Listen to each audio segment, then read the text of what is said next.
Assalomu alaykum hurmatli mijozlar. Bizni TikTok hamda YouTube sahifalarimizga savollar kelgan. Eshiklar uchun qanaqa profillar tavsiya qilasiz degan savollar. Shu savollarga qisqacha javob.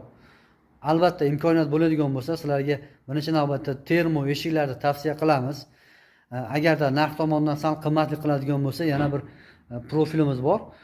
Shu profilni tushuntirib sizlarga tanishtirib o'tmoqchiman. Juda sifati yaxshi. Bu profilimiz BKS 50 profili hisoblanadi. Холодный seriya hisoblanadi, lekin qulayliklari anchagina ko'p. Ko'rinish jihatdan bogatiy ko'rinishga ega va shakli termoni shaklini eslatadi. Imzo firmasida chempion profillari bor. Xuddi shu profillarga o'xshagan profil va Aldox 2 profili bor edi. Xuddi shu profilga o'xshaydi. Buni plus tomonlari Yevropas mana bunaqangi termo polni 100% termo aksessuarlari tushadi bunga. Termon aksessuarlardan ishlatsa bo'ladi. Yasalish jihatdan ham press bilan yasasa ham bo'ladi buni. Juda sifati yaxshi.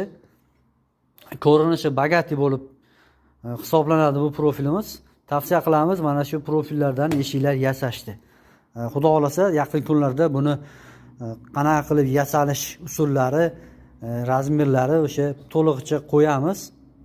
Tavsiya qilamiz, agar shunaqangi profildan eshik romlar kerak bo'ladigan bo'lsa, pastdagi telefon raqamlariga bog'lanishlari mumkin. Hammaga rahmat, sog' salomat bo'ling.